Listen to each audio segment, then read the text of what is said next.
and thanks for joining me. As you can see, I'm in the workshop again today, excuse me. I've actually just been out for a ride on my Triumph Bonneville T140, and as I was coming home, I just had a thought about making this video. And so this video is really aimed at people who haven't done any maintenance on their bikes or just starting out doing maintenance on their bikes, and they wanted to learn how to work on their bikes more. When I started this YouTube channel up, I had absolutely no intention of it being a how-to mechanicking channel. However, you know, I wanted the channel to sort of cover all aspects of my biking life. This channel is about celebration of the biker lifestyle. And you've probably gathered, if you watched my videos, that for me, working on my bikes is a very, very big part of the pleasure of motorcycle ownership. So whereas I don't claim to be any kind of expert, and I'm not a professional mechanic, I am pretty experienced. You know, I've been mechanicking on bikes for over 40 years. I know what I'm doing in the main, but I'm also learning all the time, and there's a great pleasure in that for me, of learning how to do new things and what have you. So I just thought I'd take a few minutes now to talk to people who are, you know, setting off on the journey of mechanicking, and just try and give you some guidance and some tips, and, you know, comment about some of the barriers that people talk about.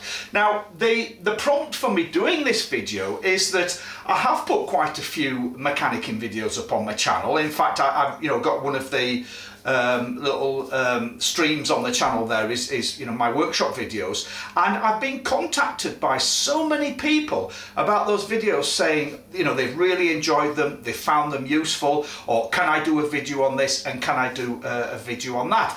And I realized that there's a lot of people out there who really would like to work on the bikes and do more work on the bikes, but maybe they're lacking confidence and they're lacking experience. So this is what I want to address now with this video. So the first thing I would say is why? Why would you want to work on your bike? Why would you want to do the mechanicking on your bike? Well, I think there's a number of benefits.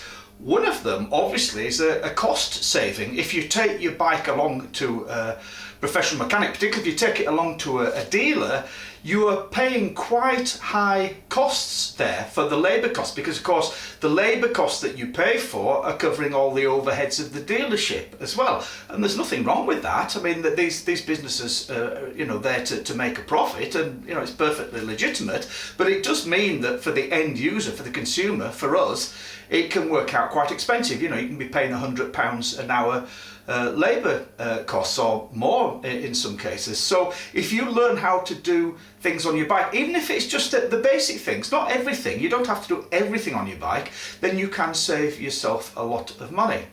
And there is another dimension to that as well, and that is that if you work on the bike yourself, you know exactly what has been done. Now, I'm not wanting to cast any aspersions about any workshops or any dealers, but you do constantly on Facebook and Facebook groups, hear horror stories of people taking the bikes in and coming back with major things wrong with them, or things that are supposed to be done not being done, and what have you. Again, I'm not casting aspersions. I'm just pointing out that if you do the work yourself, you know exactly what's been done and how it's been done. If there's been something damaged or a thread stripped or something like that, you've done it. You know then that's done to you right. Nobody's trying to hide that from you, or nobody's trying to fob you off with things that aren't right.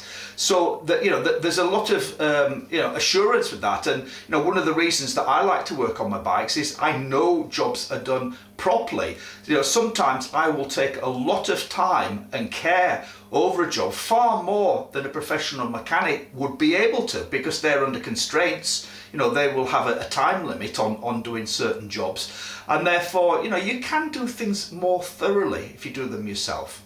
And the third dimension to it is just pure and simple. It's the satisfaction, the enjoyment of doing it. Now, some of my friends I talk to, they have no interest in mechanicking, and I understand that. They say there's no pleasure in it for me. And I understand that, because I feel the same way about cars. I'm not the slightest bit interested in working on cars. But with motorcycles, as I said a moment ago, it's an integral part of the joy of ownership. And therefore, working on my bike can be a real pleasure. So there are a lot of benefits of learning to do this. However, there are also a number of barriers to people just starting out. So I want to address the main barriers that people throw up to me when I say, well, why don't you work on your bike yourself? I'll address those barriers and just say something about each one of them.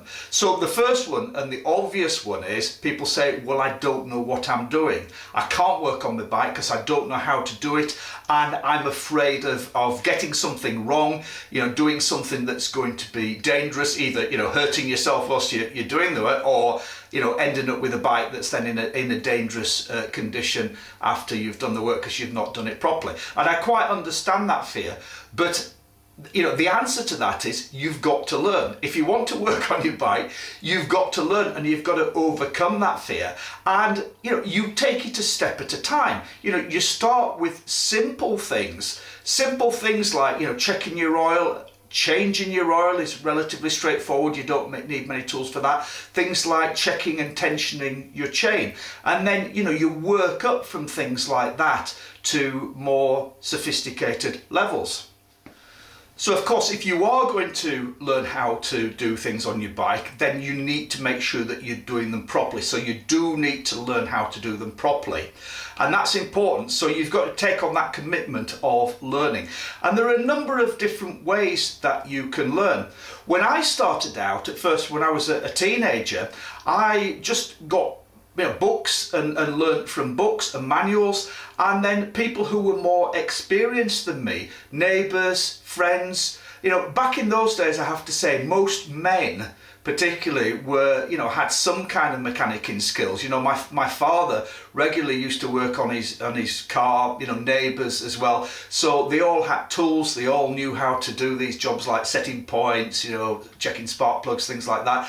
These days, not so much so, but you've got to seek out people who can do that. So there's a number of things. Firstly, books. It's essential that you have a good workshop manual for your bike. Now, I just want to talk about manuals and books, because you see me working on the bike. I have many, and I want to show you some of the books that I use. So I actually start off, I just had a dig around my bookcase. This is one of the very first books that I bought. I was in my mid-20s, I think, when I got this one. And it's a really good basic introduction to motorcycle mechanicking, and it's got great descriptive text, lots of text, lots of diagrams, photographs, takes you through all of the basic things that you would need to do working on the bike. But it is generic. It's generic in that it covers all bikes, so you do need things like all the details and specifications and procedures for your own bike. So if I take my Triumph Bonneville, I've actually got 2 workshop manuals for it. I don't know where I've put them. I'll go and grab them. Just grab another quick sip on my tea. So workshop manuals for my Bonneville 2140 here. I've got the official Triumph workshop manual here, which was actually kindly given to me by my friend Ted Morgan. He used to have one of these Bonnevilles many years ago, and when he sold it, he kept the manual, and he gave me this. So thanks very much, Ted, if you're watching this. I've also got the Haynes manual, which is one of the regulars. They're usually pretty good in terms of describing things, but you definitely need workshop manuals, even if it's just for things like specifications, gaps, torque settings, things like that, special procedures, things to watch out for. You definitely need the workshop manual. But in addition to those workshop manuals, I've got plenty of other books on how to work on bikes. So I'll just show you some of the others. I've got them down here. So I've got this book here, which is step-by-step classic bike service guide. Again, it's generic, but it covers all the main kind of procedures that you might be wanting to do. Lots of clear diagrams, instructions, clearly explains how to do things. And then I've got various books on restoring and working on Triumphs. So this is a Triumph restoration guide. This is another one. This is actually more just about the specification of the bikes, but it's sometimes useful if you're sourcing parts and looking particular things up. And this one is very good, how to restore Triumph Bonneville 2140, very specific to this model, and I've gained a lot of useful information out of this. So, you know, maybe I'm just of a certain sort of type mindset. I love reading, so I will make myself a cup of tea, sit down on the settee, I'll pick up one of these books and I'll actually just sit and read through it, and I love absorbing the information from these books, and I just have the kind of mind where I do absorb it and I retain it. And so, you know, I read all of these books, and then when I actually come to work on the bike, I just remember, and it's kind of ingrained there. So very, very important to have the manuals. Another thing which these days of course is important, and you know, this video is evidence of it, and that is YouTube. If you're stuck on how to do a job these days, there's usually something on YouTube, and it's very useful, and I think we all go to YouTube and have a look at YouTube videos to find out how to do things, or to remind ourselves how to do things. Very, very useful resource. But the last one that I just mentioned is, you know, having mentors, essentially, friends, people around you who are more experienced mechanics, and they can help you, even if it's just, you know, standing looking over your shoulder whilst you're doing a job, or checking the job when you've done it to make sure that it's been done properly. Really useful. And when I was younger, I had, you know, many mentors who were more experienced mechanics than me, and that was very useful part of the learning process, you know. So you know, one person that stands out, I don't know if you're watching this, but Don Irvine is over in New Zealand now. Thank you very much, Don. You taught me a lot of simple things, even, you know, when I was younger, like how to pour oil out of a bottle of oil properly, and you know, things like that, which, you know, I had no clue when I was a teenager. And of course, I had a lot of friends when I was younger who were into classic British bikes. You know, they rode Nortons or old Triumphs and things. And of course, you get to be quite an experienced mechanic if you own one of these bikes over any period of time. So, you know, even now, they're very useful go-to. So if you have no such friends, you know, join a club. Join a club of like-minded people.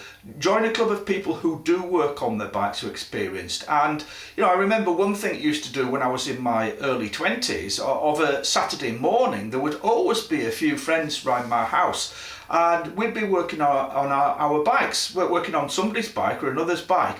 And so pretty much every Saturday morning, everybody's sitting around drinking cups of tea, doing something on one or more bikes, and of course you learn off each other, you help each other, you're checking each other's work. So it's a great way forward of learning.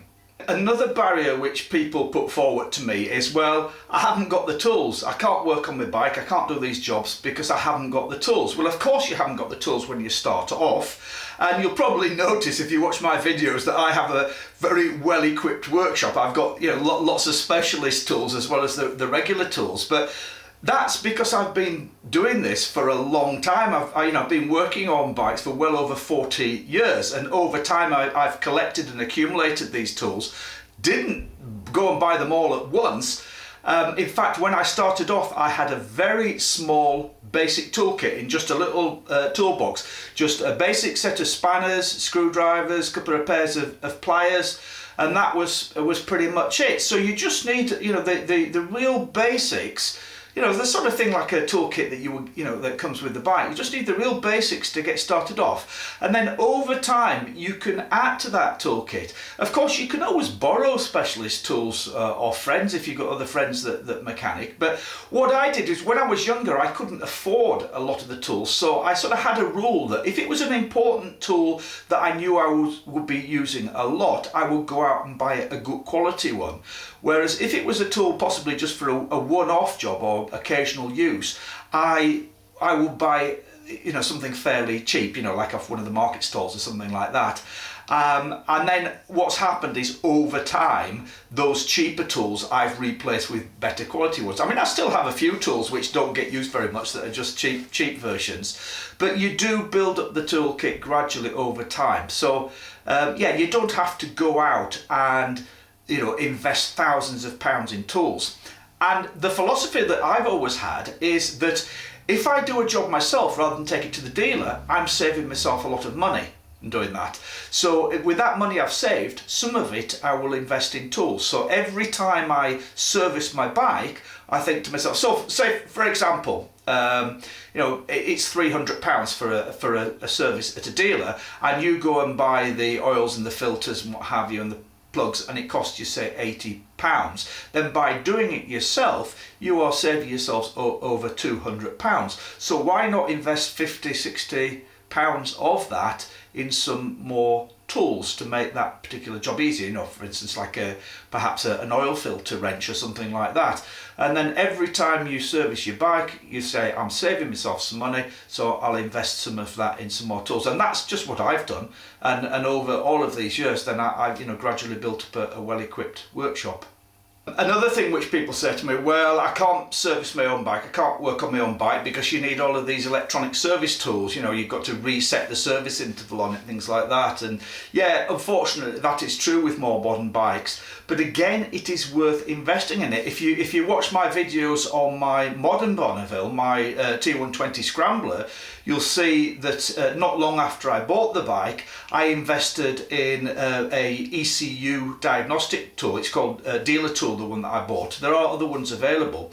And it didn't actually cost me that much money. It was only £60. For £60 you get the dongle which connects to your ECU, the other end connects to your laptop, and then you get the software to download on your laptop. So once you've made that investment, and I say, compared to taking your bike to a dealer, £60 is not a lot of money, then you've got that, and then you just learn to use that and integrate that into your servicing. So I used to have a BMW, and I had the tool GS911 it's called. That's a bit more expensive, but that paid for itself many times over during the 12 years which I owned and serviced my BMW.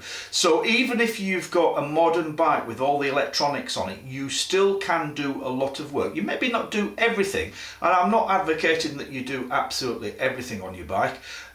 It's just, if there are things that you can do, why not do them? Okay, so I'll just finish off then with a few specific tips for people who are starting out. So if you've got a new bike and you fancy servicing it yourself, doing some work on it yourself, these are a few specific tips. The first one is don't rush. Never rush a job. What I do is, if I'm going to do a job, first thing I do is I get the workshop manual out and I read through the workshop manual very carefully to make sure that I understand all the procedures that I need to go through in the job that I'm going to do. If I don't understand them, I'll get onto YouTube and I'll see if I can find any help on YouTube, and I do all of that before I lift a spanner. I'll then see if there's any tools that I might need that I haven't got and check out whether I maybe need to go and buy those or borrow them off somebody, and make sure that I'm ready. And then when I start off working on the bike, don't rush the job. Take it steady, give yourself plenty of time. And one rule that I have for myself is never pressurize myself to finish a job.